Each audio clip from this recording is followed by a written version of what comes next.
Bonjour à tous, en Afrique, en Europe, en Amérique, en Asie et partout dans le monde. C'est votre frère Bib qui vient une fois de plus pour une autre vidéo. Comme d'habitude, chaque jour, j'essaie de faire une vidéo sur un sujet particulier, un sujet social ou sur l'entrepreneuriat et les finances. Aujourd'hui, c'est un sujet social. À connotation, il y aura des mots politiques, mais ce n'est pas un sujet politique. Et cette vidéo a été motivée par les élections au Congo-Brazzaville qui venaient de se dérouler.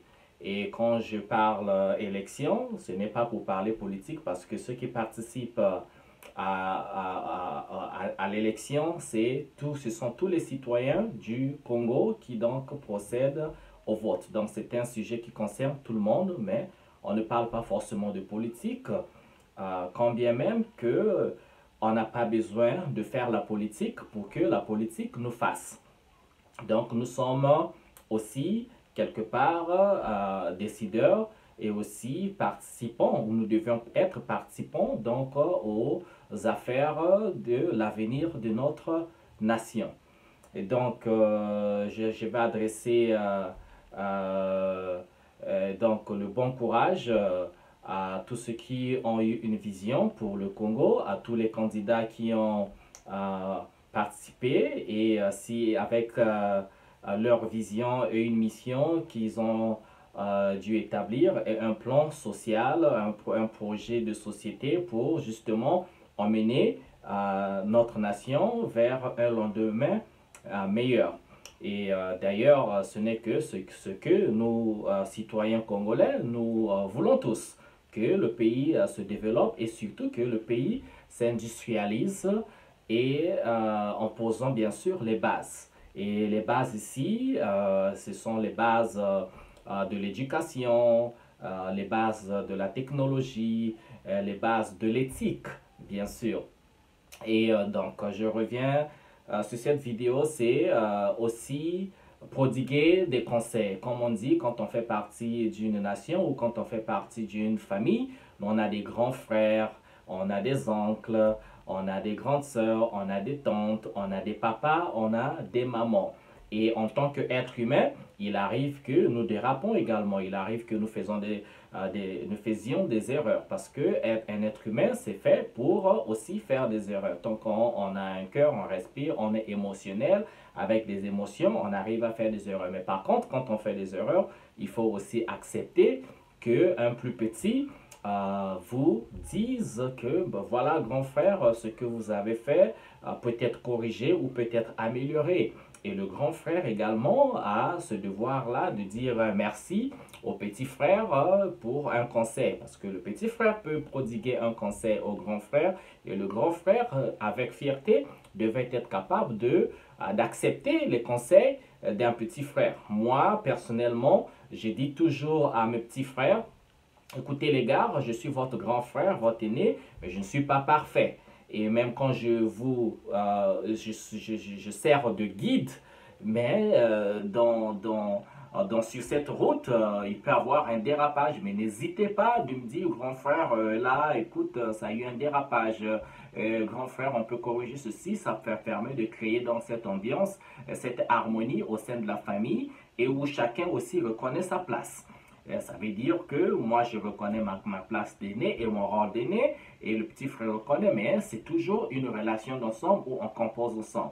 Donc, je pense que si, selon nos cultures à nous, comme on le fait dans nos familles, des familles qui sont dans une relation harmonieuse, bien sûr, une relation où il y a le respect mutuel, si et seulement si on prenait la nation de cette manière également où les plus jeunes peuvent prodiguer des conseils aux plus grands et également les grands devaient être capables d'écouter le plus jeune parce que au finish, le pays, la nation ou encore la famille, la réussite de cette entité familiale ou entité nationale, donc entité nation, entité pays, c'est à nous tous de l'emmener vers le bon port et d'assurer la réussite de cette nation, le développement de cette nation. Moi, je suis né, grandi au Congo-Brazzaville, bien sûr. J'ai fait mes études universitaires à l'université Marien Ngouabi. J'ai eu ma licence en sciences économiques. Je suis allé faire ma maîtrise la Bayardelle avec en maîtrise en finance. Et cette année où je faisais ma maîtrise, avant juste la soutenant, je devais donc faire un voyage en Europe, en France. Et après la France, je me suis retrouvé aux États-Unis. Et ben, chaque année, je suis au Congo-Brazzaville, j'encadre les jeunes, voilà quoi, je viens avec des projets. Et donc, mon conseil pour les grands frères, ceux qui ont gagné les élections ou ceux qui n'ont pas gagné, quand je parle de ceux, il y a donc le président de la République qui a été réélu et il y a ceux qui ont été candidats, donc avec chacun avec son groupe de supporters, comme on dit, ou bien sa base. Mais bien sûr, toute cette base, elle est congolaise. Ben, le conseil, c'est vous encourager à regarder encore un peu plus l'avenir du Congo avec, avec beaucoup plus d'insistance. Beaucoup plus d'insistance parce que nous avons, bien sûr, comme tout partout dans le monde, il y a des problèmes. Et nous avons une population quand même qui chaque année, chaque décennie, réitère les mêmes doléances. Les doléances pour nous, c'est voilà quoi, c'est avoir accès à cette vie quand même d'aisance, avoir accès à l'emploi. Parce que, bon, je ne suis pas là pour faire la critique, mais avec les emplois qui existent déjà, je pense que il faudrait regarder encore un peu plus à augmenter, à réduire le taux de chômage, à augmenter le taux d'emploiement parce que nos populations sont pour la majorité très jeunes et les jeunes sont un peu dans la rue comme ça, en regardant les images, en faisant partie moi-même des élections. On regarde, les votants sont très très jeunes parce que voilà, statistiquement, nous avons une population qui est très jeune. Donc, je demanderai aux grands frères de regarder un tout petit peu, avoir un peu ce souci. Je sais que vous avez ce souci, mais encore un peu plus que les jeunes ont accès à l'emploi et de relever encore un peu plus le niveau de l'éducation. Je me rappelle dans les années voilà, 70, les années 80, et nous avions beaucoup des étrangers qui venaient étudier au Congo, à l'université Marien Ngouabi, parce que c'était une université d'élite qui, bon, l'université peut faire encore un peu mieux par rapport à ce qui a été fait ou encore par rapport à moi quand j'étais étudiant à l'amphi 600, l'amphi Bouya, en passant par Bayardel, les classes de Bayardel, voilà, en faisant parfois des cours de droit à la faculté des lettres. Donc, regardons un tout petit peu, encore un plus, comment on peut relever le niveau de l'éducation. Donc, en passant donc par la structure, l'infrastructure, la structure des écoles.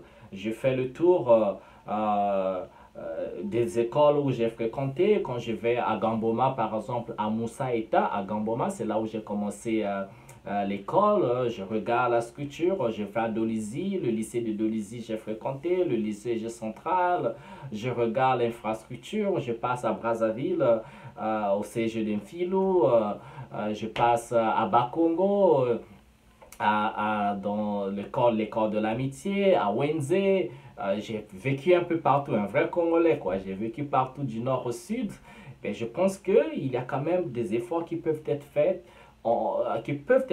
en élevant donc le niveau des études et en améliorant un peu l'infrastructure sur les normes un peu voilà, qui répondent un peu au siècle que nous sommes, 21e siècle, 2021.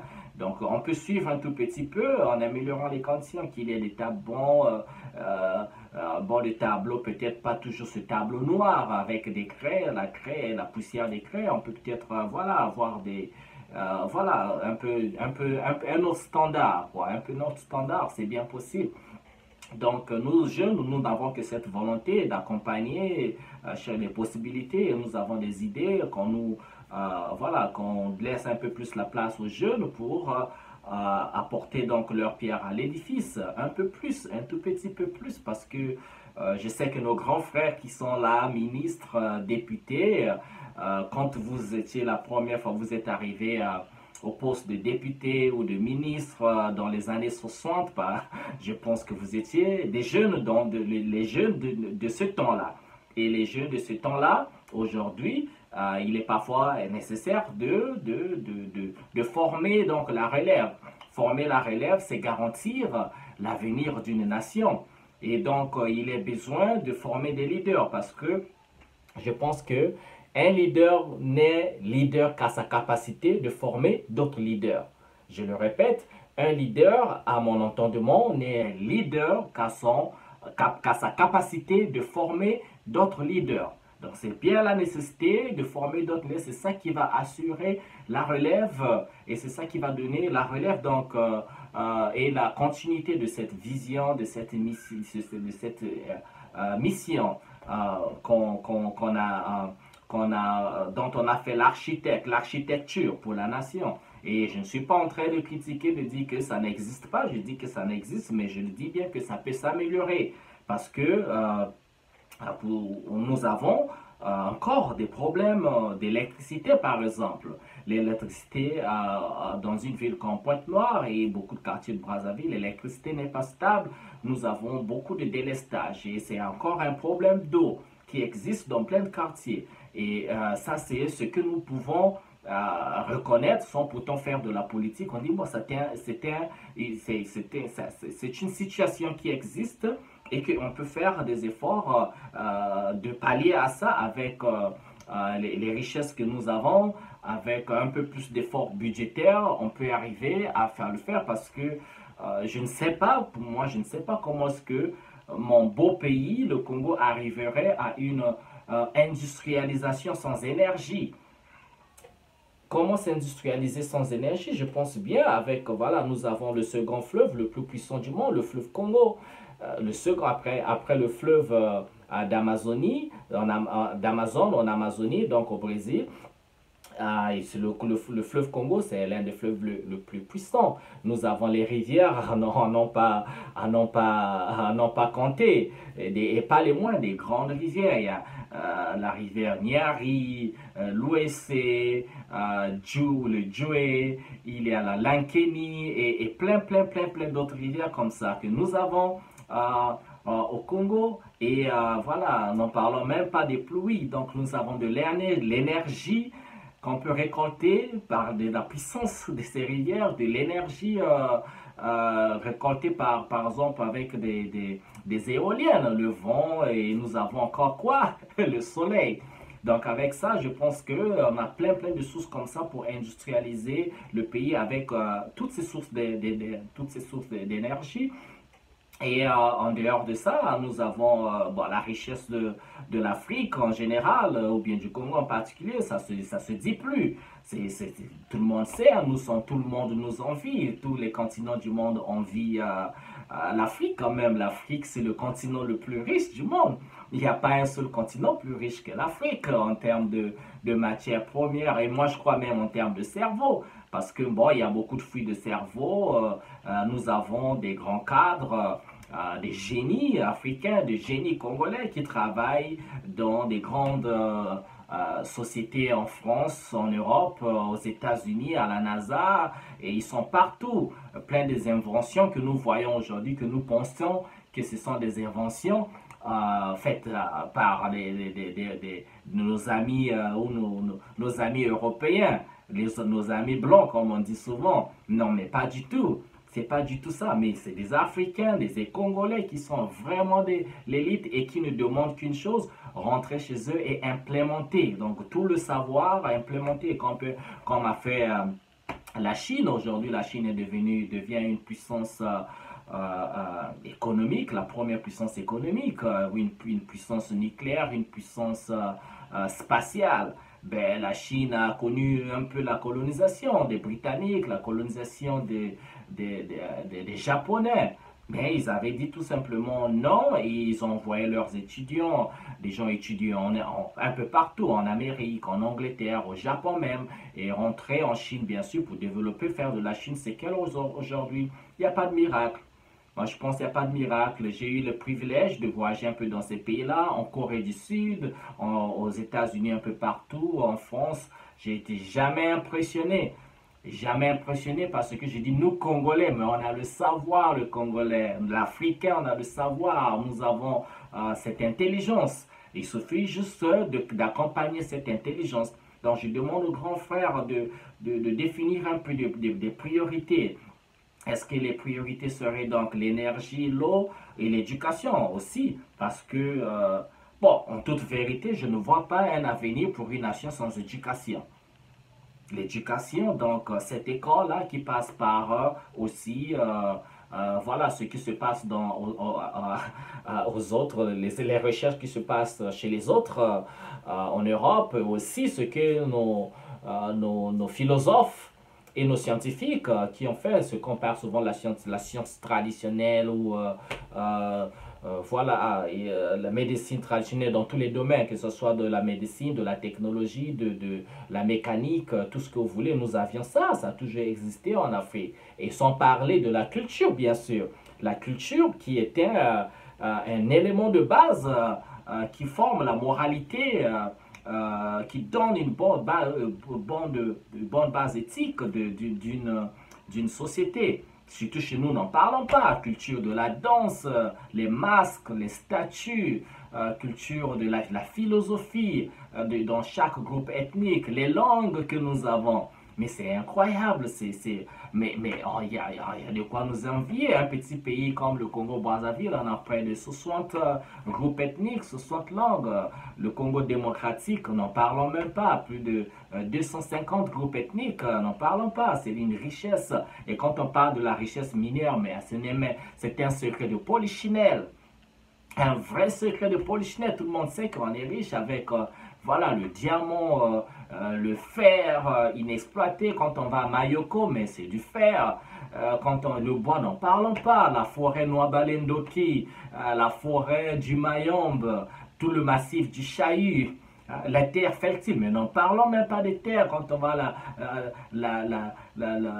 le Niari, la Boenza, les Koumou, les plateaux, tout ce qu'on y plante, le manioc, les pâtes, les patates douces, tout ce qu'on voulait. Nous avons une terre tellement fertile, il suffit de jeter un noyau d'un afka, un noyau d'une mangue, où on veut, ça va pousser.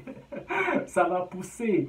Tout est bio, on a les possibilités, pas besoin d'utiliser des fertilisants et tout ce qu'on veut, mais tout est bio, quoi. Les populations, on peut manger, consommer local, tout est vraiment bio, organique, quoi. Tout ce qui n'est pas bien, c'est ce que nous importons, mais comme on n'a pas besoin d'importer. Donc il y a plein de potentialités comme ça. Je demande aux grands frères, s'il vous plaît, les grands frères, nous sommes vos petits frères, on n'est pas là pour vous critiquer, on est là pour vous encourager à faire mieux, à faire vos bilans positifs et à être rigoureux, un peu discipliné avec le budget, les deniers publics. Il faut un peu beaucoup plus de discipline, produire des résultats.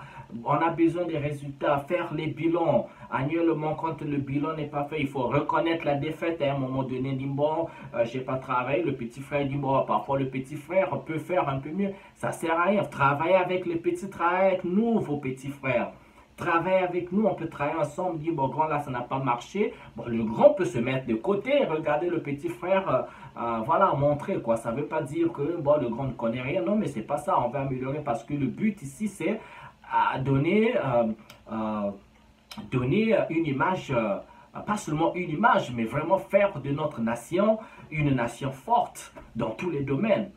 Dans tous les domaines parce qu'il y a, toutes ces potentialités. Nous les avons. Donc, travaillons ensemble et soyons honnêtes avec nous-mêmes. Et la discipline et l'honnêteté passent aussi par dire, par aussi mettre à la place qu'il faut, la personne qu'il faut. Donc sinon, on sait que ce sera l'hécatombe, ce sera l'échec. Quand on n'est pas capitaine d'un bateau, il faut parfois aller se former pour prendre les cours nécessaires. Sinon, ben, on fera du Titanic, on va mener le bateau cogner un iceberg et voilà, tout le monde coule. C'est un peu ça aussi. Donc, les compétences sont là, mais mettons à la place qu'il faut, la personne qu'il faut, qui a les compétences. Sinon, le service ne va jamais fonctionner. On comprend, nous avons des grandes familles. On comprend qu'il faut nourrir tout le monde. On comprend que, surtout avec notre culture de polygamie, avec notre culture de polygamie, ben, parfois c'est pas facile pour le grand frère qui a 5, 6 femmes de gérer tout le monde. Et si c'est le salaire qui vous a été, dont votre service vous donne, mais le salaire ne suffit pas, il arrive qu'il y ait des dérapages. Ça veut dire les dérapages, bon, il faut faire tous les calculs pour prendre un peu de l'argent parfois qui n'est pas destiné à une telle chose, bon, pour combler, parce que nous avons une réalité, la famille, voilà, il y a des oncles, la famille élastique, comme on dit, mais il faudrait qu'on soit rigoureux, il faut que ça commence par dire à tous les membres de la famille, non, ça c'est mon argent, ça c'est pas mon argent, je peux faire ceci, je ne peux pas faire ceci, il faut qu'il y ait une sacralisation, tout doit être sacré, et cette sacralisation passe donc par la grande sacralisation de la Constitution. Si nous faisons une constitution et que cette constitution n'est pas sacrée, ben, du coup, on n'ira nulle part. Parce que la constitution, je pense que c'est un livre, donc des lois et des principes, des articles qui nous donnent les bases de direction. Qu'on doit faire ceci, on ne peut pas faire cela, et si on ne fait pas ce qui ne se trouve, si on fait ce qui ne se trouve pas dans notre constitution, alors on dérape déjà. Donc il faut qu'on sacralise la constitution, on doit sacraliser nos institutions, on doit sacraliser nos bureaux, là où nous travaillons, on doit sacraliser la famille, on doit sacraliser donc les citoyens congolais. Un citoyen congolais ne peut jamais faire du mal à un citoyen congolais. Un principe comme ça. Un citoyen congolais doit soutenir le citoyen congolais, l'Africain. D'abord nous, comme on dit, la charité bien ordonnée commence par soi-même. On se limite au Congo. Se limiter au Congo, ça veut tout simplement dire le Congolais doit avoir dans ce sens de sacraliser le Congolais, de soutenir le Congolais, d'avancer et de développer des codes. Les codes, ça veut tout simplement dire que tout le monde doit savoir que nous avons tous le devoir de développer le Congo. Et si nous avons le devoir de développer le Congo, c'est donc notre responsabilité et on doit nous se munir de tous les outils nécessaires pour travailler pour ce pays. Et parce qu'on l'aime bien ce pays, c'est un beau pays le Congo. Si pour ceux qui sont au Congo, comme moi, j'ai grandi au Congo, j'adore me balader. Quand vous prenez la route, vous allez dans les villages, un peu partout. Mais la nature, elle est belle. Il y a tout ce qu'il faut dans notre pays. Voilà pourquoi, si vous voyez les étrangers arriver chez nous, mais c'est pas pour rien.